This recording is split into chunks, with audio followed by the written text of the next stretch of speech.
Welcome to the third episode of the Weekly Whiff. I am joined here, as always, by my good friend Shaun of 28 Posts Later. His blog has finally gone live. Please do go check it out. There will be a link in the description below whenever you decide to upload this.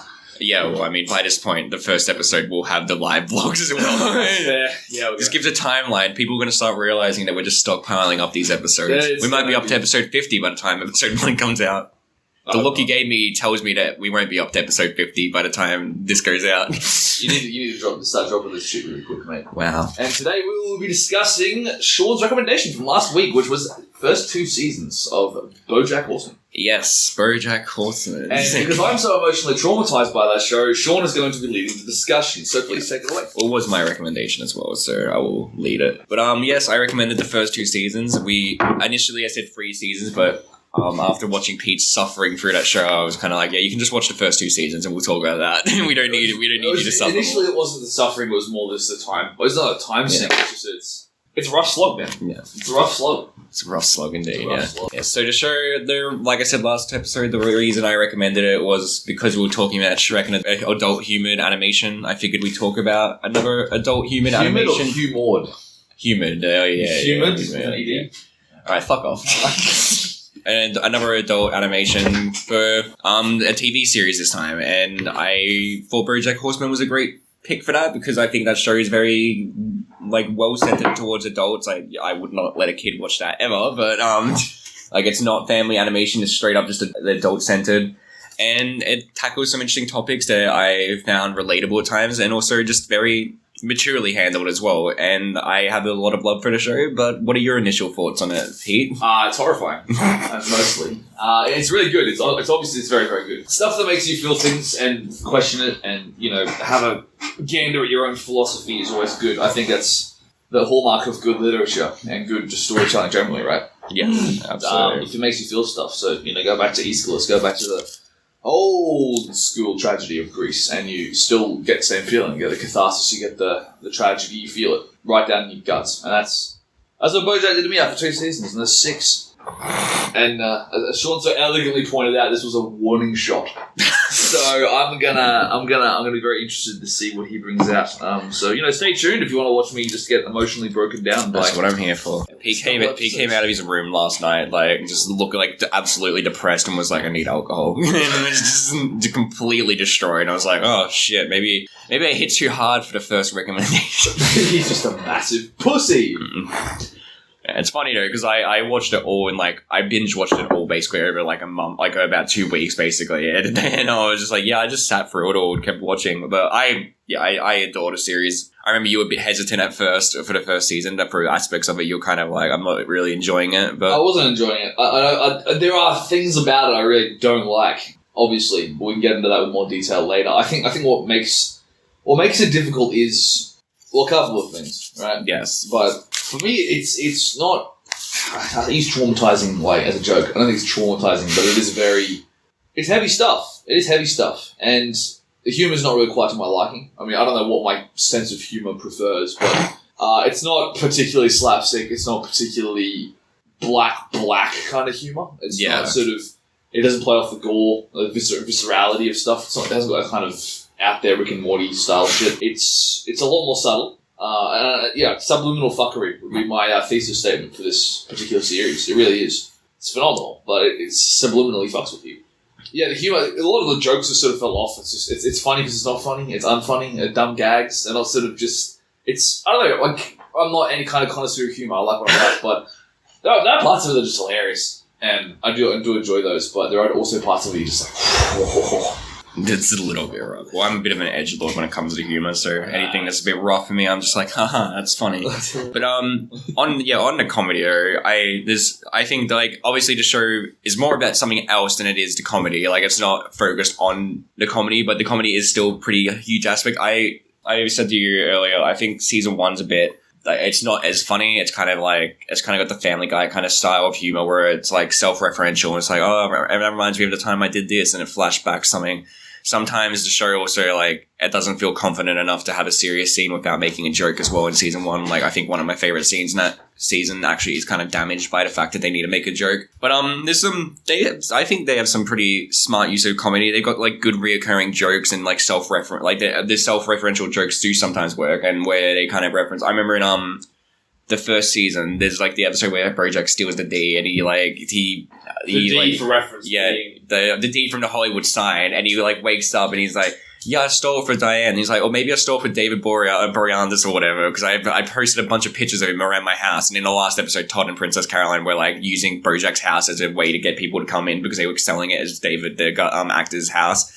And I think it's just like funny little jokes like that build off of previous episodes that do make the comedy very funny to me. And I'm kind of like, that's smart. I enjoy it. There's a lot of continuity there too. Yeah, that's the entire point. Like, it is a showcase of continuity. There's, for instance, is one of the like basic things. But if you go through and watch a show, the intro, for instance, has Hollywood in the background until the D gets nicked, the D of the Hollywood. Yes, word. yeah. And then it just becomes Hollywood, and then the entire rest of the series they call it Hollywood, not Hollywood.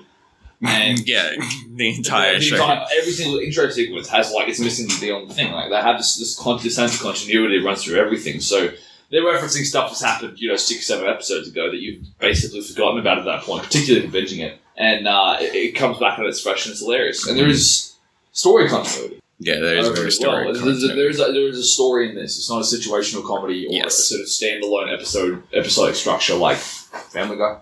I haven't watched any Family Guy, so I don't really know. Oh yeah, I mean, I haven't watched too much of Family Guy either. But it's similar, right? It's just the same stuff. It's that Simpsons. It's not like season 1 is the most similar to what it gets. Yeah. Like it's kind of just like I don't like the kind of humor of like, oh, right, reminds me of the time this happened or something, and then like it cuts to like a random bit. That humor isn't too funny for me, so I'm glad they dropped that after season 1 and started to do their own like thing. I think they still do it a bit every now and then, but it's a bit more interestingly done, I'd say. There's also the visual gags that I find hilarious. Sometimes like you see some little like kind of jokes about this characters being animals or something in the background. Like I can't think of any right now. The only one I can think of is the one where it like cuts to the mall and there's 2 dogs talking. It's like I can't eat chocolate because it will literally kill me, and they just laugh. And then I think there's one where a bird lands on a power line as well, like in the background. And it's just like I appreciate that there are jokes that aren't the main focus as well, like they're just in the background, and on that as well. There's another good one actually in the first season when they're in the diner they normally go to. Yeah. The name of it, and I was going to say serving wench, but what's the name? The waitress. Waitress. Thank you. Serving wench. Yeah, that's going to get me banned off YouTube. No, the waitress is a cow, right? Yes. And she brings massive steak. And the guy's like, thank you. And then she just looks at him and then just walks off. It's like, what? Yeah, there's a lot of... That's just in the foreground. You're supposed to be looking past that, but you do see it in the background as you're sort of zooming in on the characters in the little booth.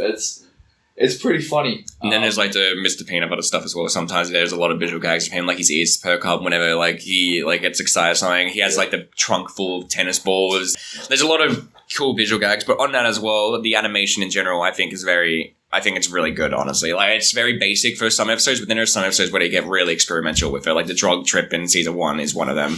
There's a lot of episodes in the future where they use the animation to tell the story rather than, like, focusing on the actual dialogue and that. And it's very effective. Like, the animation is very basic for most episodes, but they use it effectively. Like, the visual gags in the background, the actual, like, storytelling they use with the animation in the drug episode, for example, is very... It sticks with you. It's very... Yeah, the whole thing, this is taking drugs and trying to write. That's right. He needs to write his own book because he's fired his ghostwriter. And he takes a whole bunch of drugs and then does what the doctor tells him not to do, and then goes on some gnarly trip. But there's like one section on that's in the style of Peanuts, right? Yes, it is. Yes, and there's a whole bunch of them that are just completely random. You notice like significant animation bumps in different styles.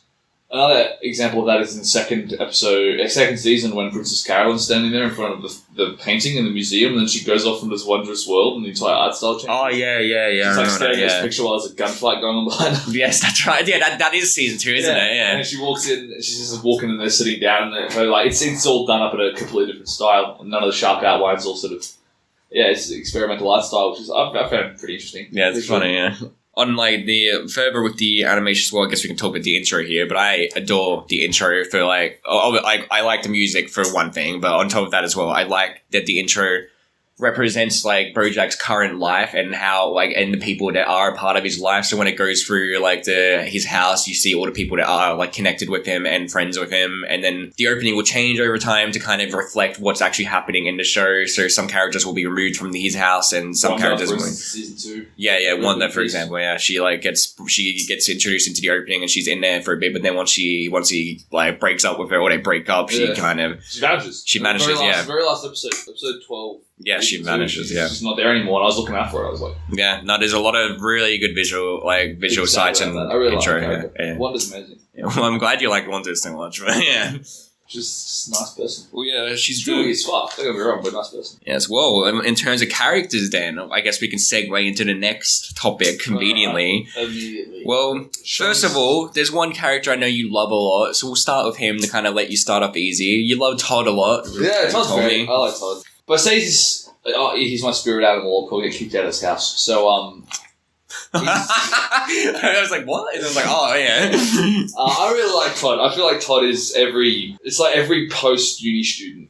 Yeah, like, that's pretty relatable. And immediately after you get out of university, it's like the holidays after university. You're just sleeping on the couch somewhere in someone's house, having a holiday, just sitting there drinking, eating crap food, and talking really dumb shit, letting your hair grow out in your face, just not even worrying about shaving. Are you targeting me right now? No. Wonderful beard you have there, sir.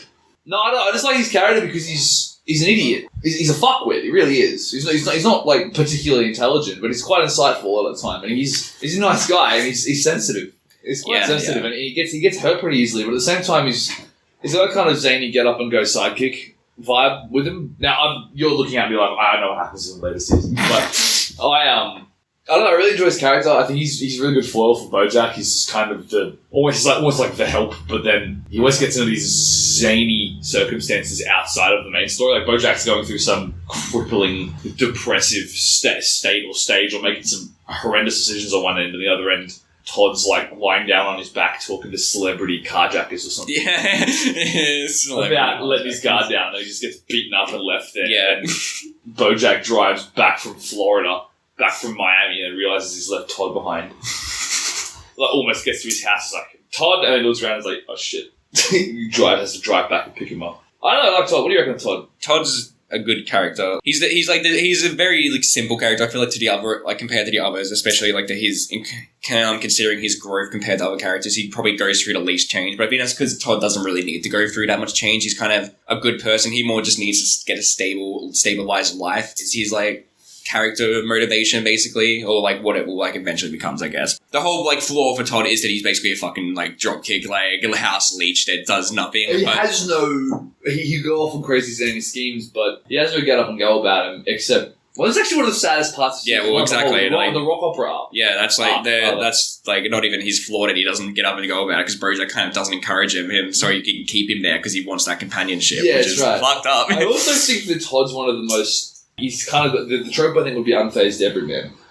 Almost, but he is affected by it, but for the most part, man, like he doesn't question anything. He's just sort of just chilling. He's just there, or it's window dressing. He does come to question it though. Like he starts off with that, and then like for season 1, you get the bit where he stops Bojack at like Diane and Peanut Butter's wedding and tells it, and basically fucking goes through the monologue of like, stop, this is stupid, don't do this. This like trope that you're used to is not going to work here. Yeah. So he's like almost, he starts to question. He does start off as a kind of the unfazed everyman, but then he does actually grow into this character that starts to kind of feel bad and like, and stop it. And the ultimate thing that stops it, like makes his growth, is that Bojack does treat him like shit for most of the show.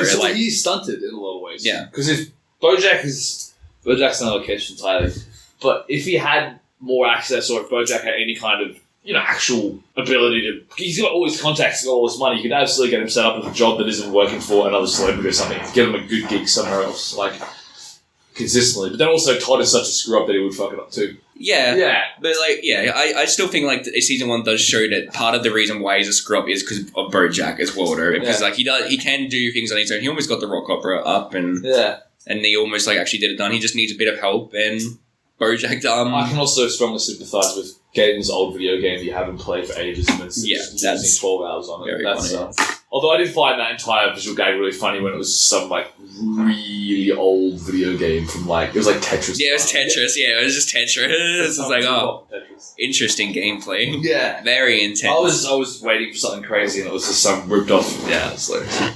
Anyway, that's Todd. I think there's still a bit more I want to say about Todd, but I think the point is that he basically is the best character, like out of like all, like he's the nicest one. He's the one that because he's the nicest one, it hurts us more when we see him basically getting screwed over by everyone or treated like shit or not taken seriously. And then the whole prison arc is pretty funny too. It's fucking hilarious. They're stuck between two like the gangs and that, and it's like a fucking prom date. It was pretty funny. Yeah.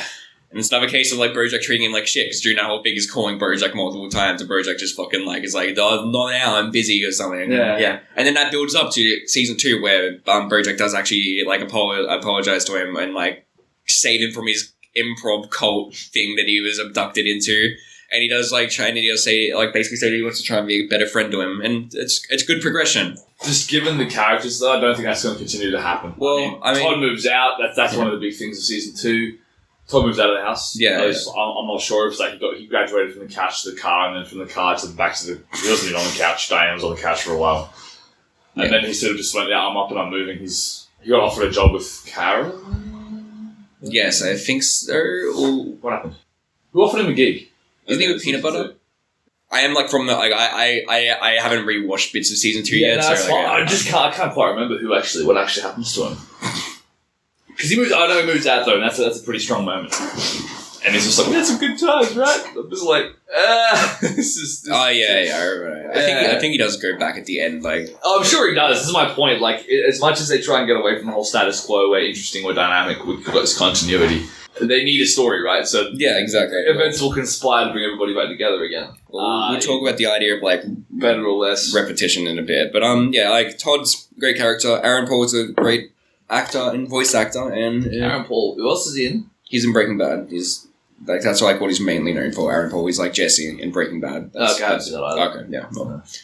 So yes, he's a fantastic actor and he's a fantastic voice actor, and it's funny because Bojack, one of my favorite shows, Breaking Bad's one of my favorite shows. He's basically in both of them, so I'm kind of like, all right, yeah. Well, there's a similar trend. From what I understand, of Breaking Bad, though, this would be a much more light comedic role for him. In Breaking Bad? Then Breaking Bad. Like, I was going to say, like, in Breaking Bad, it'll be like... No, I don't know. I was so confused. Yeah, I was like... Post Breaking Bad, Bojack's a bit of a lighter kind of gig for him. In some cases. It's hard to say. Yeah. It's hard to say which one's lighter. Yeah. Anyway, we'll move on from Todd. Moving on from Todd, we'll move on to who my favourite character ended up being, like, after watching the show. Princess Caroline is a very enjoyable character for me. Just probably a bit of context initially. This is a comedy show about anthropomorphized animals, yes. By the way, if that wasn't immediately obvious. Yes. So Todd is human.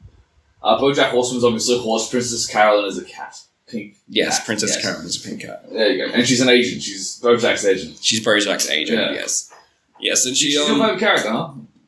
In the end, she is. Like, season 2, I don't know who was my favourite character by that point, but I enjoy her character a lot because I think her character journey ultimately is kind of a very sympathetic one and like an enjoyable one to watch. I wouldn't say necessarily relatable, but she's a character that I like because she gets screwed over a lot as well by the people. Like, I think she's similar to Todd, where she is a good person underneath, and she is kind of trying to be helpful to everyone. She's also just kind of like on the more like corrupt side of being a good person, where she's willing to kind of be a bit sketchy sometimes. Like, and I think that's kind of played into the idea that she is an agent, and they're meant to be kind of just corrupt, soulless people. Yeah. But at the same time, you see her compared to these other agents. That's the right word. Yeah, soulless and scheming and opportunistic, I think is the word. Opportunistic, yes. She's definitely that. Yeah, she's a fascinating one, man. Yeah, the thing is, like, I don't think much of her character journey happens in season 1 to 2. You kind of just see more like her, like, used for gags. Like, the stuff I remember and love is mostly in season 4 onwards. I think there's one in season 3, but yeah. Okay. Oh, there's a whole affair with the rabbit. Yes, I was going to say it's that season 2 or 3. But yeah, it's 2. Yeah. There's the on and off thing with Vincent Adultman. Yep. There's that. Yeah, there's that. There's also the on and off thing with Bojack as well. Like, it's obviously been around for a while. They've slept together multiple times. Yes, because that's season 1. Yeah, that episode's one of my favorites in season 1. The one where it's from her perspective, and she's kind of, and Bojack's like trying to like go on a date with her, and then when they actually do date, he's just like, "Oh, what are we doing?" or something like we're just two sad people trying to make each other happy. It's like, fuck, okay. Yeah, it's Yeah, she gets kicked around a lot. I agree with you. I wouldn't say she always has it coming, but it's just this constant opportunistic thing. It's like, something's happening, I need to capitalize on this immediately, make it a pub, make it a television, get in the contract. I'm going to use this horrendous event to try and network. Like, she tries to, find clients at a funeral. Yes, she does, doesn't she? Yeah. That's and she has to start like talking about how she knows her because that's right. Like, the wake. That's it's the wake. Yeah, it's so stupid. It's funny though. It's just that that is her person. Like, and also in a lot of ways, I suppose that does match the. I actually haven't thought about this, but cats are opportunistic too, aren't they? Kind of, yeah. You could say that, yeah. Just knowing he was lazy, like. I mean, yeah, she's got the catchphrase of like always landing on her feet. Yeah. So, She's actually the hardest working now that I think about it. She absolutely is. Yeah, she works hard. She works so hard for all of them. And Bojack, like, constantly is just, like, dismissing as well. Like, she gets a job for him, then he's like, I don't care. Yeah, and she's like, right. She's like, what the... She basically gets him his dream role as well, doesn't she? She holds the secretariat. Yeah. And then he just goes AWOL for 2 months. Yeah, she's basically, like, Todd is mistreated for other reasons. Princess Carolander is kind of like, she actually does, she's the only one actually fucking doing their job properly. Can't get any, like... I think it... Also, another thing that I've noticed with this particular thing of, like, the whole idea of Hollywood is that it takes, unapologetic jabs at celebrity culture and yes, the mechanics of Hollywood, the this, the that. There's a whole bunch of that sort of stuff going on. And I think with her, she's almost a parody of the super, like, B-grade agent kind of, like, running around, trying to get roles for everybody, trying to make it into the big leagues, make this happen, make that happen. Has some, like, connections, but most of them are washed out and been in the game way too long. She's been in the game way too long. Yeah. She's like a, she's a career woman. Yes. And however you feel about that, it's obvious she's a career woman. She's been doing this all her life. She's in her 40s, something like that, I think so. Yeah, and just a cougar, if you will. Well, yeah. Well, her main, like, goal basically is just to kind of, like, while her career is, like, a goal that she works on throughout the series, she also does just want to have a family. Like, you see that in her interactions with characters, like, Vanessa Gecko. When the whole breakup thing with Bojack, it's like episode 1 or 2. It's, I think it might be 2, where she says... She looks at the baby and it's just like, oh, look, there's the baby. And then Bojack just runs away and crashes the car. Crashes the car. So... Yeah, I do like the character, but I also find her really irritating. I think one of the reasons I don't like her so much is that she is just so slimy. I mean, all of them is slimy, don't get me wrong. But, like, there's something about that whole kind of opportunistic, I'm just going to take this opportunity to push myself forward and just influence and stuff. How do you figure she helps people? I don't see a lot of that. I mean, aside from getting them jobs or roles which help push her in the spotlight. The episode where, like, she, like, her and Bojack go on a date and then he, like, dumps her. She, like, starts to be like, oh, I won't care anymore about, like, what's going on in their lives or something. I need to, like, start. The thing, like, her ultimate flaw is that she does care a lot about people and they kind of do use that to make her, like, help them, basically. Bojack always comes to her, like, when he is, like, depressed and drunk. Like, there's that episode where he, like, gets drunk after, like, Diane or something and, like, he just keeps rocking up at her house and office crying or something. It's because, like, everyone goes to her for help and assistance. And you see that in future seasons, how she is kind of the one everyone uses to get out of situations or something, and she always doesn't want to help. Like, Bojack also brings her over to, like, help him break up Diane and Peanut Butter as well. She's always dragged into it, and a lot of the time she kind of just is like, no, this is stupid. Like, with the breakup, she's like, this is dumb. I'm not going to help. I'm going out. I'm going to drink because I haven't drunk in, like, ages or something. But then there are some times where she does get guilt-tripped into helping, and she does help, and then she ends up feeling bad. She gets made to do a robbery, doesn't? Like, she gets dragged into that bank robbery, like when she looks at the painting in season 2.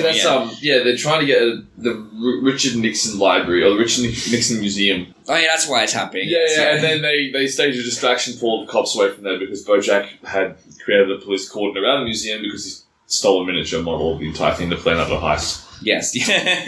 So stupid.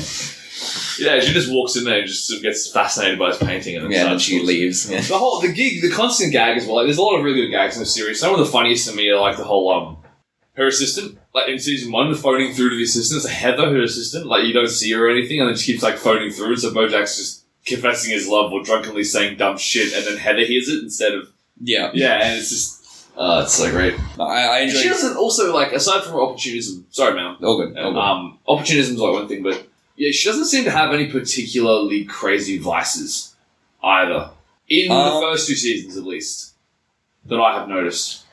Yes, I'd say I can kind of agree with that. Maybe. I'd say aside from the fact she's a workaholic. Yeah, well, yeah, she's a workaholic.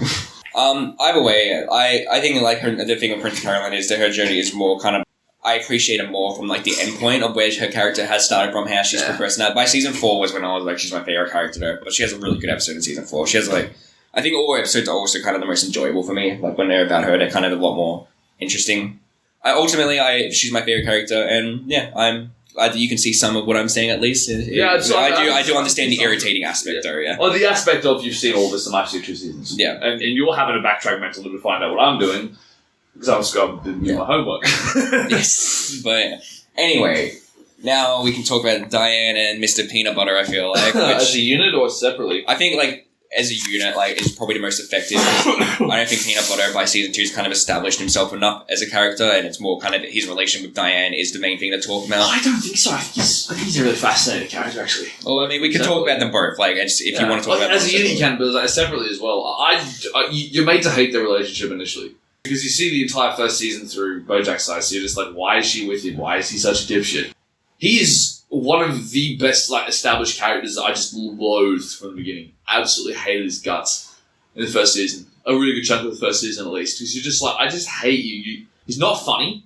He cracks all these gags, says all this random stuff. He gets distracted on a constant basis. Like, there's so many things about him. It's just one of those, like, you have them as really painfully earnest friends who are always trying so hard to crack jokes, and they're just not. Everything falls flat. Yeah. It's just this is a guy at that party, who just turns up and is just there, and they're really trying to like engage, and it's just they're not reading the room, none of that kind of stuff. That is his character in a nutshell. Yeah, and he makes me like used to make me just cringe the entire time. I just hate.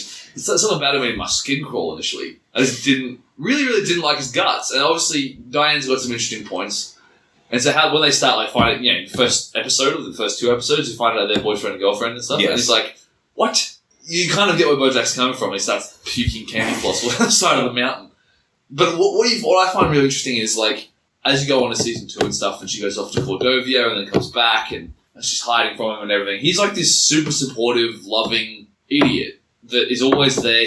They have like a really like, intensive fight when he throws that crazy birthday party for her out of the middle of nowhere, and then she absolutely loathes it and gets into a massive shouting match with Wanda over whether or not someone's dead. Yeah, Wanda's been in a coma for 10 years. I can't remember who. Yeah, I don't. Anyway, like whoever it was, and then afterwards they have like this pretty. I found it actually uncomfortably realistic and serious argument and fight over something. But in the way he's the one that's sort of pushing and resolve it and make everything better, and just sort of like I really do like that. In a lot of ways, It starts off as a really, really irritating, sort of annoying puppy dog figure, but it actually grows up into sort of loyal. At least this is the first 2 seasons, right? Like, it's loyal, important, stronghold for Diane. Now, I'm sure it's still going to go in pieces because it's Bojack Horseman, but at least like, I do like the evolution of his character. And while he still annoys the shit out of me, I kind of understand and I appreciate him more for why he's there, what he's doing. Mr. Peanut Butter is literally a dog. His characteristics are characteristics that we would put to a dog. He's very loyal. He's like kind, and he's kind of stupid. Like he's kind of all clingy or like to Diane or something. But it's like everything a dog does, just made into a person. Basically, he's literally a dog, like personified, I guess. And I think like kind of the thing that I take away from it is that all these attributes are things that are cute in a dog, but when it's kind of made into a human, it's a lot more kind of possessive and kind of creepy. Not creepy, I guess, but like kind of it's not healthy in a relationship, basically. And you see it with Diane in that where he's constantly trying to do the good thing, but he never actually listens to what Diane's saying. So he thinks like, oh, I'll throw a party because then do have all these things that she likes or something. But then ultimately she doesn't like big gatherings or something.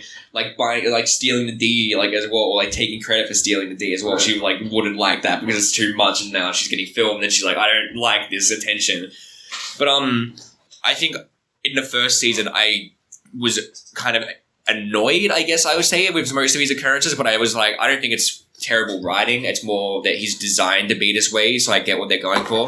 However, over the course of the show, I started to like him a bit more and appreciate where his character was and what he was doing. I think he is probably unintentionally one of the worst characters in the show, like in terms of like personality-wise. He is very rude and no, he doesn't listen at all. He doesn't seem to learn a lot, but towards the end he does a bit. But like they're not comparing him to Bojack because Bojack's another specimen in terms of like worst person. But he's interesting, and I think his relationship with Diane is probably the most uncomfortable I ever was throughout the course of that show because it felt too real for me. And I mean I've never had a relationship, so I can't say, but a lot of that marriage talk gets very kind of fucking like, holy shit. Like, there's one bit especially in, like, I think season 3 or 4. I think it might be 4, but it's pretty, like, I was like, fuck, this is uncomfortable for me. Like, the interactions are very, like, feel very genuine and real. And in season 2, when they have that argument, is like one of those cases. It feels like a very well-written argument, and the way what the characters are saying and all that are very, like, you understand both their perspectives, and it's interesting. But ultimately, like I said, he's a very forgiving person because he's a dog. Like, at the end when Diane, like, it's kind of revealed that Diane's been, like, away, like, actually back for the whole time. He's still kind of, well, I mean, like, they play it off as a joke, but he does kind of actually say, like, is actually forgiving and tells her to go home or something and, like, to let them talk about it. He is a very... I haven't seen that yet. Yeah. You haven't seen it? That's in season 2. As in season 2, yeah, he's in the bar. Yeah. Oh, well, like, you don't actually see it, but, like, he tells her to come home. Yeah, and then, yeah. But, yeah, so he's forgiving, and that's kind of the thing. Like, he thinks he's doing good, but ultimately he is kind of like, by how much he's trying to be good, he kind of does get a bit irritating and actually upset people. Yeah. Oh, yeah, I was going to say, well, I referenced an episode, but I think that's season 4, actually, so never mind. But, yeah. Should we go out and just bleep out every single time you mention a later season? I mean, it doesn't matter. I haven't spoiled anything. Like, yeah.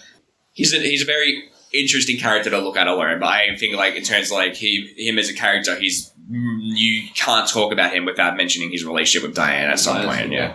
And Diane is an interesting character as well, because I think she's actually very hypocritical in the first, like, 2 seasons especially, where she does seem to kind of think she is better than everyone, but she doesn't acknowledge it, and she kind of often does display the worst attributes of a person as well, and is pretty cold at times, especially in later seasons, but I do want to express that that's why I love her character, and I do actually enjoy her character a lot. I just do not, in early seasons, I was kind of like, yeah, I'm not a fan of your personality, but I do like your character quite a lot, and I think the way she's handled in future seasons is really good as well.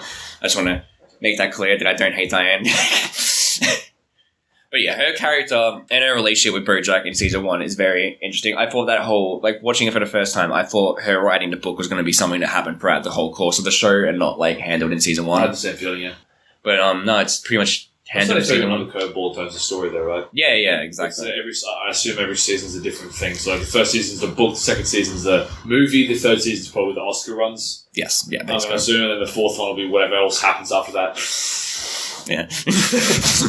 Yeah, there is kind of one, like, thread that's happening for each season, like with Bojack especially. But yeah, Diane and Bojack are very interesting in season 1, because I think ultimately what it comes down to is Diane and Bojack are very similar people, just Diane's kind of got a life more in order, but being around Bojack does kind of put her life in disorder at times, like you see in season 2 where she comes back and she just leeches off of Bojack and becomes the new Todd, and she kind of just becomes a slob, and it's like, who the fuck are you? You're not the Diane we know. That's a really interesting aspect. I actually want to, in terms of a character, that's really important. Yes, absolutely. It's again, there's another trope for the Sankey TV tropes. Not so above at all.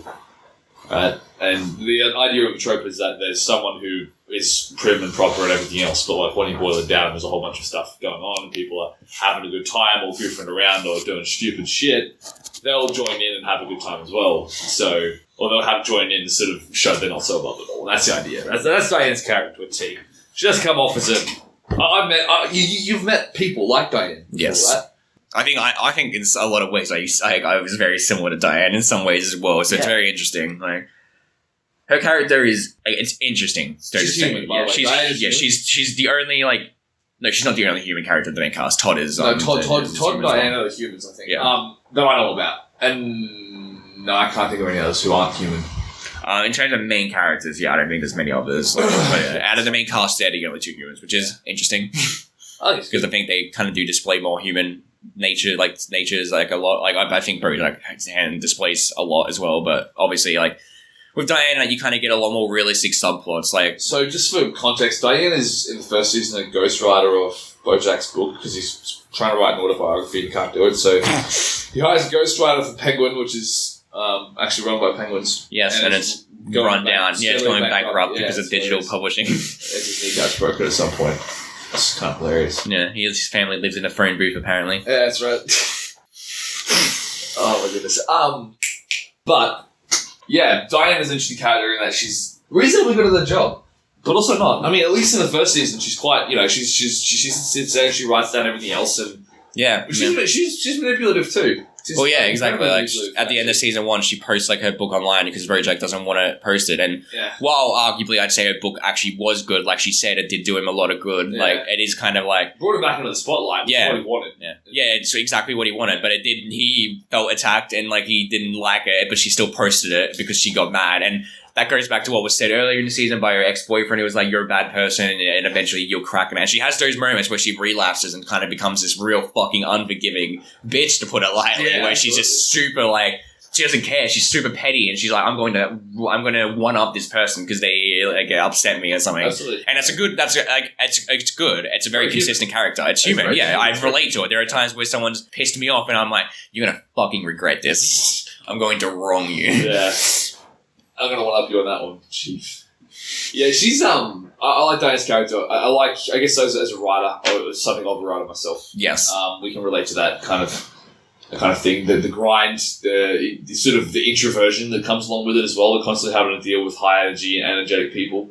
Yeah. We can be high energy and energetic when it's about stuff we're interested in, but you can sort of see it's one of the reasons why in season 1 at least Diane's just sort of cruising along, and why she wants to be able to control everything around it. Yeah, this is why she has like a husband who's a massive pushover. Yeah, not all the time, but like Mr. Peanut Butter is like very, as you said, loyal, very wants to be a good boy all the time, pretty much, and she's happy to play off that. She just wants to come home and not have to worry about any more human interaction, and just cuddle the dog, and that's it. Like it's actually fairly interesting that they put those two together like straight off the bat. Yes.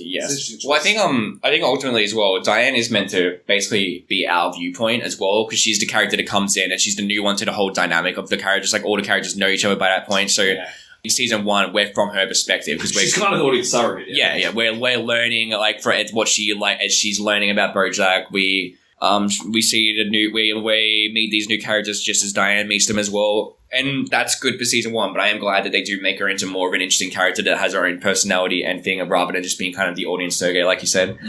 But she's interesting. Like that's the way to put it. Like especially since season 1 and 2 are kind of like the start of her character and onwards. Like you see her crack. You see her crack in the end of season 2. This whole Corlovia thing. She thinks she's better than everyone else. She can go off and go on this crazy adventure, and then she breaks down. And we can get into the sort of more meta subversive tendencies or the subversions that go on with Bojack a bit later on. But she cracks. She completely loses. And that's relatable as well. Like the whole idea of like wanting to do something, then you go there and then it's like, oh, I can't do this or something. And it's like, and then you come home and then you lie about it, and you can't face the fact that you quit. I love the bit where she's kind of monologuing to herself in the tape recorder, and then it has like Peanut Butter's like life on the side or something. It's not like I think that scene's pretty fucking well done. It's a good summary of what happened while Bojack was gone. And that's right. It's hard. Yeah, it is really hard. And then you see her she's just lying there. Just 2 months later, he's like still here. Yeah, still here. It's like, oh man. And I think we all been stuck on a rut like that. This is exactly. One of the reasons why I talk about shows being so like hitting you so hard is when you just look at you like, man, that's me. I've done that before. I've just become the lazy slacker. Lying around the house with beer and pizza, that's for sure. You know, it's rough. Yeah. It's you just don't see that, man. You don't. You just don't. This is why Diane is good. Diane is, she's a very good character for this. But we haven't even gotten to the, like Bojack.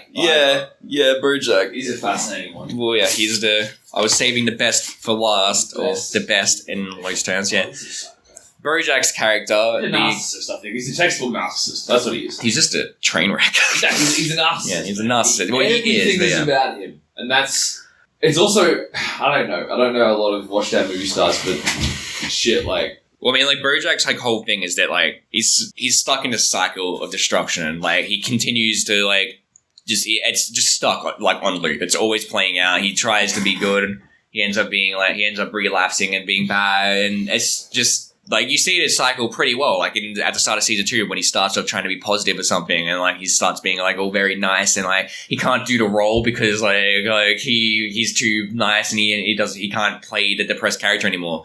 And then he ends up relapsing because his mum calls and fucking destroys his whole mental well-being. Like, what's she say? Like, it's something like... You're Bojack Horseman. Yeah, you're born broken. You're born broken. That line fucking hits. Like, I watched it, I was like, holy shit, dude. son, ease up. But and then he ends up relapsing. Then the episode ends with like, what are you doing here? And it's like, oh, that was perfect. And then there's just Bojack sitting there depressed, like, all right, well, Bojack's back. Yeah.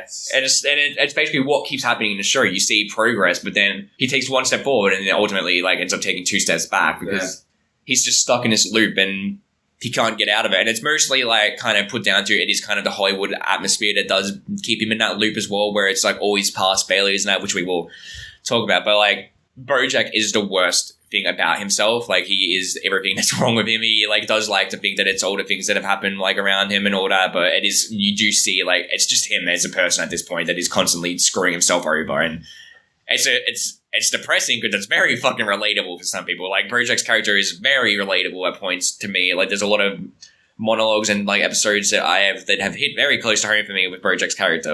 And that's what's enjoyable about him. You kind of get this realistic, tough depiction of like kind of a mental illness or like just this narcissist personality that isn't kind of played for laughs or something. It's very kind of seriously handled, and it's like, yeah, this is a very toxic personality, and it doesn't hold its punches either when addressing it. It's very kind of like hard hitting, and it's like, this is not a good personality to have, and this character is not a good person, but we still enjoy watching his adventures, I guess. Enjoy in whatever term you can use that. What's really, I absolutely agree with all of that, man. I think he's really well handled. What's even more insidious about this, I say insidious in the best possible way, like I said, subliminal fuckery, is that Bojack is stupidly relatable. Yes. If everyone's felt down, everyone's felt depressed, everyone's made incredibly bad decisions in the spur of the moment, everyone's made it about themselves. Everyone's been arrogant, everyone's been like stupidly pig-headed, everyone's thought it's all about me. You need to do what I say because it's me who's saying it. Everyone's taking their friends for granted. Everyone's fucked someone else over intentionally. Everyone's fucked over everyone else in a much worse way unintentionally, and then not foreseeing the consequences of their actions. There was so much stuff in this show, the first 2 seasons alone, let alone the rest of it, which I have a bit of trepidation about going up there. I'm not going to lie. Like, going forward, it's going to be a little bit rough. We'll get there.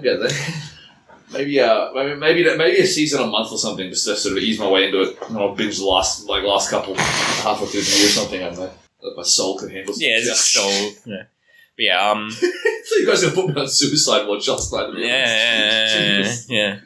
And like we see in like Bojack's like cycle of destruction as well is that he does kind of always end up ruining people around him. Like we see it in Wanda and Kesley, who I adore as a character, but like Wanda especially, you see it in season 2 where like he's got this positive relationship, but he just can't help himself. He can't commit to it. Like he says, "I love you," and he's like, "No, I don't," and like runs off, and then it starts the whole episode of him trying to fucking strangle himself just to get her to say it, which is interesting in its own right. But ultimately, the Wanda relationship ends up going destroyed, and there's that great dialogue at the end where it's like, "Oh, what happened?" It's like, "Oh, you know, the usual. You like you fell in love with me, and then you actually realized who I was or something." And then even she has that great line of like, "I guess if you look in rose-tinted glasses, everything red flags just look like normal flags." It's very that hits a little too hard. It hits very fucking hard. I watched it. I was like, "Holy shit!"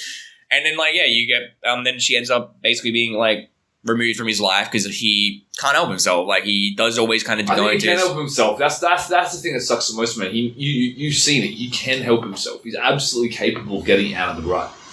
I think so, but like, I think it is just like he does it unintentionally. Is the thing. Like that's like what I mean. Like he can absolutely help himself. Like everyone can, but like he just isn't ready for that, and he's like he can't commit to change or something, and he gets scared and always ends up backing out, and like things end up always going wrong because he's a very self-destructive personality, and he brings down a lot of people that are around him. You see that in Todd, who he kind of, like I said earlier, like he kind of manipulates into like always being his like roommate or something because he doesn't want him to leave or anything, and it's very sad to watch because it's very fucking relatable as well how self-destructive he is. And yeah, you like I said with Kesley as well, he tries to do something good. He like the whole season he wants her approval, and then at the end, like when he does the acting, I think that like out of season 2 is the one that actually kind of hit the most, where he says like, "Oh, bet you didn't think I had it in me, did you?" And then she's like, "No, I did." And then she walks off, and then he like cries after, and it's like, yeah, that's you get like finally like getting affirmation from the person you look up to. It's very like happy. It makes you happy, like you cry, I guess, or something. Yeah. And then 2 seconds later, he goes back, and then they're like, "Oh, where's Kesley?" It's like, "Oh, I fired her because she didn't listen to me because she got the shot." Like Bojack won it, and then the episode ends, and it's like, "Are you serious?" Like he finally got something good happening to him, and then because he did something he wasn't meant to, it show punished that, and she got fired. This is what constantly happens. This is Yeah. one of the reasons I think it is so hard to get through. You just know that any sort of spark of hope is instantly snuffed out. Yeah, and There's another one built up and then it's snuffed out again, or it just explodes. Like every single time there's something good is about to happen, or you get like this uplifting feel, it just goes to pieces. yes, and In the worst possible way, because these characters don't. Bojack especially, he's the worst fan for this. Yeah, they can't seem to pull themselves out of this right. That's one of the things that makes it so difficult to watch. It's too real. It's too real. It's just too accurate. Yeah. And the fact that you can sympathise with this guy down to the most shitty shit that he does, and you can look at him and go, "Would I be much better than that?" And the answer is, mate, no. Yeah. He has a virtually unlimited amount of money, the nicest house I've ever seen in cartoon animation, Yes. Yeah. comedy or not, a boat in his swimming pool, like anything that he wants, he has. Yes. And this is the entire point of like he has everything and yet he has nothing. The only thing he creates the most is stuff you can't buy, pretty much. And that's the worst thing about it. But also the other thing is just he's a terrible person. He's Such absolutely a bad horrible. person, but he's so relatable with the same breath that you can't. It's messed up, man. You're just watching this train wreck in slow motion. Yeah. He is terrible, but you can see, I think like the thing that makes it redeemable is that you can see that he does sometimes genuinely actually want to be good. He's just so kind of stubborn that he doesn't realize that he's not doing good. And it's painful, but it's what makes him likable as a character. You kind of keep sticking around despite all the terrible shit he does. But like, Oh, man, I agree, but I can't disagree with that. I can't disagree with that. anyway, we'll talk about further on the relationships. There's like two relationships that damages, and the show has like a kind of rule of like, they only have the F-bomb dropped once per season, and when it's dropped, it's kind of that makes it a lot more effective when it is actually dropped, and it's kind of like sticks. And it kind of comes to represent like a destroyed relationship with Bojack or something, like a friendship you can't repair. In first season, Herb says it. In second season, Charlotte, I believe, says it. Yeah. The Herb thing, it's in particular, I remember like that's when I started really fucking loving the show, because like that whole monologue of like, because you get the whole episode of how he wronged Herb, and you're like, yeah, you were a bit of a fucking Herb was a prick to him. cancer patient. Yeah, cancer screwed patient. over in the 90s because Herb was gay. He was produced that he was gay, and then he asked Bojack to back him because he got Bojack the job in the first place. Yeah. And then, And Bojack ends up but then the studio comes to Bojack and says, just keep doing the show, it'll be fine. And then Bojack obviously sides the show to keep his money running and keep his money coming in and keep his show running. Yeah. And then Herb gets stabbed in the back and then goes out and ends up getting cancer. Obviously, it's like Bojack had knifed him in the back to stay and become rich and affluent and powerful. Yes. You look at like what happened there, and it's kind of like, I can understand, like, it's not the worst thing by that point that Bojack's done. It's kind of like, it's like, you look at it and you're like, I get why he did it. It's a shitty thing than that. And you see like the hostility between him and her, but then you see them kind of being friends again, and it's kind of like, it's almost like redeemable. But then when he actually apologizes and Herb turned him down, I love it, because I think that's the first time in TV I ever saw an apology get shot down. Like, yeah, that's very real. Like, you don't always get forgiven for this stuff. And Herb's actual monologue of like, him wanting just a friend to call, like him, like the thing that he was upset most about is that Bojack didn't try to contact him or anything, and that's like, this is what kills me the most about that whole relationship. Yeah, that is like what hits the hardest to me. I'm like, that's true. Actually, I can't defend. Pick up the phone and call the guy. Yeah. You get but like 30 years to do it. It's so relatable as well, though, because there's so many people that I could call and like try and actually talk to, but like I don't, because I'm terrified to. So in that aspect, I completely get where Bojack's coming from. But I how that sympathy we have for the guy. Yeah, he routinely does shit. It's like we do all the same stuff. Yeah, there's always that guy you should call. There's always that person you should call. There's a family member that you haven't spoken to in like 3 or 4 years, and you should call them up. And you don't, and you don't know what's going on in their life. Yeah. And you meet up with them like 5, 6, 7 years down the line, and it's... Yeah. They're unrecognizable as people. You have no idea what's going on. Yeah, and you're like, look, and once like Herb's done his monologue, you're like, that's fair. I completely get why you're upset. And and you're not willing... Yeah, look at Bojack and go, I wouldn't forgive you either. Like, he did. And then like 10 minutes, like the next like 5 minutes or so is just Bojack's like fucking like train wrecking into like... He just... gets in a fight with Herb. Herb tells him that like he's not a good person and that he'd sleep better if he realized that. He then tries to make out with Diane, and then he's like just stuck on like the beachside looking at, and then the ending theme plays, and it's just like, yeah, that was a heavy 5 minutes or so. Like, heavy downward spiral. But we can talk about Herb enough, like, but there's also the Charlotte relationship that he damages, which I don't even want to talk about that. I mean, we kind of we kind of have to. Yeah, like.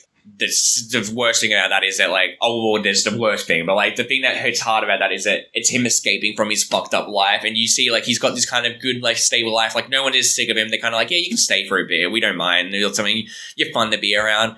And then because Bojack is a self-destructive person, it does go downwards again. He gets the opportunity to like go out and have a drink and try and be a reasonable authority figure at a party. You see, if you hadn't done that, if you just let what's her name again? What's the name of the daughter? Penny. Penny goes out with Penny go with her dad. Yeah, everything would have been fine. Yeah, it would have been fine. But even in that, you do see him trying to be good and helpful, and he takes them out. He has like the balloons, like things, and that's like it's kind of like nice. But then like when Penny starts to try and Penny's like projecting onto a 50-year-old bloke, like 50-year-old horse rather, which is a deer, by the way. We mentioned this. Yeah, and Charlotte is like Charlotte is a friend of Bojack's that she invited to come with her down to Maine like 30 years ago. He that had a thing. It was Herb's girlfriend? Yes, Herb's girlfriend at the time, yes. Yeah, and then Herb came out as gay, so then she was like, well, okay, then Bojack's want to come down and run away from Hollywood. He's like, nah, I've got the show. And then 30 years later, he expects everything to be exactly the same. Yeah, and it's not. He's a narcissist because he never called her. And this is the entire point of the episode, right? He gets down there and she's got like a husband and a family, kids. yeah. And they're actually kind of adorable. Yeah, they're really healthy and friendly and everything else. And then he just comes in there and just destroys everything. Yeah, he destroys everything. And himself. Like, he destroys that entire relationship. And that's the whole thing. I was like, you come back here and I'll fucking... And at that point, that's like the last relationship he has as well. Like, that is the final relationship he has. And then she says like that, Diane... Because at that point, he's kind of damaged them all, like, or something. Like, that's right. It's the last good one. She was the last pure thing. That's exactly right. She was the last, absolutely pure thing that he hadn't messed up yet. And he goes there and destroys it. And then you get that amazing, like, montage of, like, him going back and, like, the theme song's playing. And, like, it's like, God. He's on the top of this boat and he's smoking cigarettes with sunglasses on it. He's on the prow of this boat and he's on the sun lounge. And he's getting pulled behind the truck because he it's funny, it's funny, but I also I love it because like you don't see his face in that, like you don't see what his expression is, but you can tell he's just fucking like it's just like I fucked it up again, like and he's just going back. The first thing he does is he goes and gets Todd. Or like he goes back, sees Diane still in his house, but then he does get back to Todd. Like that is like him starting to try, and that's what I do like. And that ultimately ties into one of my favorite scenes in the whole show, the final scene for season 2 where he's running up the hill and he finally gets up there. Oscars, that's right. Yeah. Because by the way, he went away for 2 months, so I was supposed to be in the middle of filming this movie. And then at the very start of the show, it's actually a really good callback. This is one of those I enjoy the most, actually, because at the start of season 2, they scan his face to say, in case you die, this is Savage Rose policy to make sure we can make the movie. He manages for 2 months, and then they basically just go through and they fix everything else up. And they make the entire movie with a CG version of him anyway. And then... so it's not even him in the movie. Like in the dream role that he's wanted. It's going to become this huge hit, and he's like supposed to be stupid famous because of a movie that he didn't even do. Yeah, and it's his dream role as well, and he's like basically lost it. Like, but also he's done it, but he hasn't done it. Like, in the eyes of everyone else, he has done it, but compared to and then... Oh, man, it's so convoluted. And and then like you get the scene at the end where he's like running and he finally gets up the hill and then he's like saying like, oh, I hate this, like running is like horrible. And you get the falls over. You get the baboon like come over there every single morning running up and down that hill. Downhill actually. Downhill. And you get like him saying like, oh, it gets easier, and he's like, you have to do it every day, but it does get easier. And it's good because like it's a running, but it's also kind of about depression and like life, and like you got to keep trying.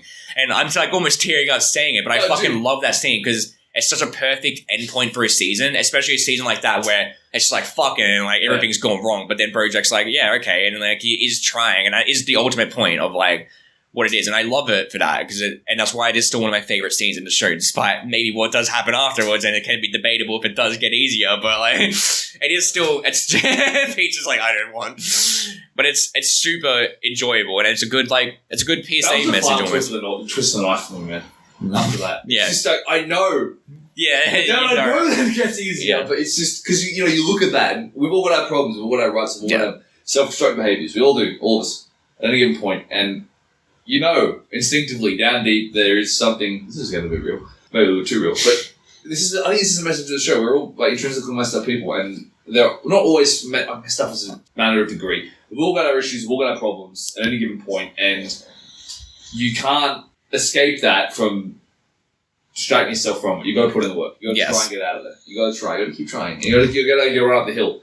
It was actually pretty funny because it's called back to season 1 or 2, and he was told right at the start of the episode. Secretariat. He started trying to run up the hill, then he fell over 5 meters next to his gate and just went, nah, stuff this exercise too hard. Yeah. But you see him running up. I was expecting the same gag to repeat, but he actually gets to the top of the hill. It was like, oh. Yeah. Well, it ties into like the whole Secretariat message he got as well, where his family was arguing while he's listening to it. It's like you keep running and you don't stop. And it's good. And like I think that's why I love BoJack so much, because in my opinion, it is like the best kind of commentary on society and mental health that is on TV for me. And like, it's the best because it doesn't hesitate to show like the ugly of like this issue. And there is a lot of ugly with this issue. And that's why I love it, because it's very relatable to me. And it's a good pep talk at times. Like sometimes I get like some really like, it doesn't hold back its punches, but I think people need that with this kind of thing. And kind of I think being in a boxing ring and you get clocked and then knocked to the canvas, and then the sort of other guy comes up and gives you a hand up and says, we're going to go a couple more rounds. Yeah, exactly. But you're doing great. You're doing great, yeah. And like, that's man. Season 3 onwards especially like has a lot of really good moments that actually did genuinely help me out of a run at times. But like in my opinion, on like modern TV, it's the best depiction of mental health I've seen, where I feel I watch it and I'm like, yeah, this feels accurate. And they don't say like the characters are ever depressed or anything. They just show it with the character interactions. There's maybe one other series I can think of that does a better depiction, which I might recommend at some point, but I won't recommend it too soon. I think I'll let you ease up a bit and get happier before I bring you back down to. That's fine, man. Yeah, but I'm ready. It's a very good commentary on mental health and like this toxic personality, and how like it's kind of like we kind of get characters like Bojack in shows, but it's played for laughs. But when it's not played for laughs and it's kind of played more seriously, you see, this is a bit of a fucked up personality. Like this is not a very healthy like character right now. I don't think it's just like there is a mental health aspect, absolutely, but I think it's just there's a lot in there that's just straight people, man. Yeah, well, it's just people. Yeah. Being people, being human. Well, yeah, like I said, and what's interesting, it's a good commentary on society as well. It's like, the funniest thing is like they use animals. Yeah. Who are more human in a lot of cases than any other humans in any other shows ever. Full stop, period. Question mark. There's just so much going on. I don't know about this podcast. This has been a bit of a ramble, but I think it's fantastic. I think you should watch it. I think it's great. Yeah. Are there any? It's not. I mean, I don't think kids would even enjoy it or understand half the references going on anyway. I would not show it. I would not show it to my kid at all. Yeah. This is like, maybe when you're a teenager, I'd probably put it on and be like, yeah, this might help you in some ways or something. But like, even then, it's still like, you probably need to be a bit older to understand like it. I think, it starts to really punch you in the guts when you're in your 20s. Yeah, basically. When you're like a jobless, pathetic life, then you have no direction and you watch it and you're like, oh. Anyway, any episodes that stood out to you, or any moments that we haven't talked about that you liked a lot? I think we actually covered a lot. Like we have covered a lot. Like I said, we talked about I remember like the things that hit the most probably for me are like the fucking things about the family are kind of like his family life. It's played for laughs at first, but then it gets really serious. Yeah, it does. Like, I love the fact that his dad is just played off as like hilariously over the top Republican conservative. It's just so stupid. Yeah, and then you get that bang your head against the wall till you flesh stupid. It's just like, what? Yeah. It's so messed up. And you get that call, when it's like all played for laughs, and you get that call from his mom. Puzzle thing. Yeah. And that's right, she's literally calling out to asking for a crossword puzzle, but she just destroys him in a sentence. There's a hilarious joke in that as well that I find funny about like her being like, oh, people that write about themselves are stupid or something. She's like, so I read the part about me. It's just like, yeah, that's funny. That's clever. Hypocritical humor. Yeah, that bit hits very fucking close to home. Oh, yeah. I think we talked earlier about the weird strangulation episode where like that episode always makes me laugh. It is, it's black comedy. Black comedy is autoerotic asphyxiation is the subject of one of the episodes, and it's a weird one. It's an interesting one. That is like a good example of straight black comedy that is played for laughs. But there's some good like lighthearted episodes as well. Like I said, the chicken one, like it's just funny that that's a lighthearted episode because that episode's still pretty fucked at times. Like the chicken farming and like the chicken farming. The whole idea is basically that because this is anthropomorphized animals, there are chickens, right? So there's like chicken humans and then there's chickens. They used to make chicken to feed other chickens. Yeah. Right. So once you got past that, the whole idea is that there's like a subhuman, quote unquote, species of hormone-addled chickens that are... It's actually really jarring and weird, but I'm glad they brought it up. I'm glad they're like self-referential enough to go, oh, this is how you get chicken in this world. You're just looking at it going like... Alright. Essentially, they just lobotomize an entire species of chicken. And then there's a whole bunch of like calming, friendly, country-style like chickens, roosters in overalls with pitchforks. It was like, is it Gentle Chicken Farm? What are the? I think so. Yeah, whatever it is. And they end up they turn out to be like redneck cannibals. Yeah, it's fucking. And that is, again, like, Shaun is absolutely right. It says something that's one of the lighter episodes of the season. Yeah, I can't think of like a comedy episode in the show. It's like maybe the episode where like Bojack like goes against the Navy SEALs or something. That episode. That's like episode 2 or 3, right? Yeah, that's when they weren't like heavy hitting though. No, I didn't care at all. Yeah, but it's still like there's a bit in there. Like he gives them the entire gets the muffins. Gets into a fight with literally like a Navy SEAL, an actual SEAL, over a box of muffins, and then Princess Caroline buys an extra box of muffins to give to the guy as an apology. Then he eats the muffins while she's telling them that she bought the box. Yeah. Or before she even told him about where the muffins came from and just ate them again. Yeah. And then Todd finds him like a half bag of stale hamburger buns, and then Bojack somehow like weaves this into a metaphor for how the America treats its veterans and stuff. It's so funny. There's a lot of, but it's also that hits hard too. Like that's not unrealistic either. Like that kind of episode is just. The episode's pretty. It also serves to show us how much of an asshole Bojack is. No, I'm kind of on his side of that. Fucking leaving your muffins in the area. Don't get mad if someone takes your muffins. Get the fuck over yourself. It's anyway. one of the things that makes it relatable. Yeah, exactly. Like there are bits where it's kind of like, yeah, I agree with Bojack. Fuck people. And then there are bits where like Bojack, what the fuck is wrong with you? But this is because he does just say fuck. There's the episode where he like fucking like gets the commie or something, isn't it? Like there's the commie that was frozen for 30 years and like. Wanda was gonna like. Yeah, what happened to him? I forgot. He kind of disappears. Like he's just a one-off guy. But like I remember, like there's the bit where he's like spying on him because he's so convinced that he's trying to get with Wanda, and finds out he's like a deep state. Yeah, he's just a spy. But then he deep cover like super agent. But then he comes out or something about it, doesn't he? And everyone's like, "Oh, yeah." And everyone's like, "What the fuck?" Yeah, there's a lot of great episodes in that. There's a lot we could talk about, but absolutely. I mean, I think I haven't seen all of it, so this is. I was going to say a taster. I think we might. Yeah, I say you watch it in your own time. I won't pressure you to watch like. Maybe we should do another podcast in the next couple sort of months or. I mean, I would like to talk about it in the future, but if you watch it like. I'm just saying, like, yeah, if you watch it in your own time, you've managed to finish season 4, let me know, and then, like, I'll keep that in mind. And one episode, we'll talk about season 3 and 4. I've been back into that for a bit. I need a breather. Yeah. It's a show that's, like, there's a lot more to talk about as it goes on, and I love it. I adore it. I hope that some of the listeners, if you haven't watched it before, you might be interested in watching it now, because I think it is really good. And season 1 is the worst, in my opinion. It's not a great season. I still like it, but it's season 2 onwards is when it starts to actually be what it is. Just when you do watch it, this is like a warning for those who haven't prepared themselves.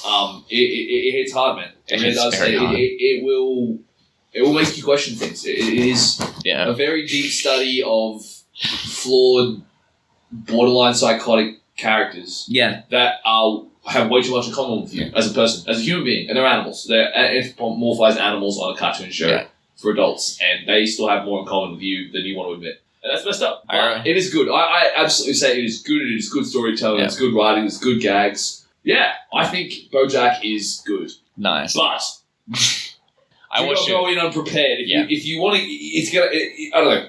For me, at least, maybe I feel things too deeply. Maybe I'm a little bit sensitive. It could be that. I watched it with like my friend, like one of my friends I was watching it with, and we watched 3 episodes, and I was like, "You want to watch more?" He's like, "No, I kind of want a break." I'm kind of. This is why it took me 2 weeks to do it, man. After I was sat down and watched 5 episodes, and went there. And it always gets harder towards the end of the season. I just enjoy. The last 3 episodes are always the heavy hitters of the season. But like I guess I enjoy suffering because I just binge watched it. I was like, man, I love that. You're a masochist. Yeah, I am a masochist. Anyway, I think that's about it for Bojack. Bojack. All right, cool. Well, next week we have another foray into a much lighter movie that still does hit hard, but nowhere near as hard as Bojack. So Mr. Shaun and I will be sitting through a movie by a renowned director, animator and artist. It is of a Japanese persuasion, my friend, so you will enjoy it. And you know exactly what it is. It's Your Name. Oh, we're talking about Your Name, right? Yeah, because we need to keep covering all of our bases. And we're watching Your Name, and we're doing a podcast on that next week. All right. Peace out, nerds. Peace.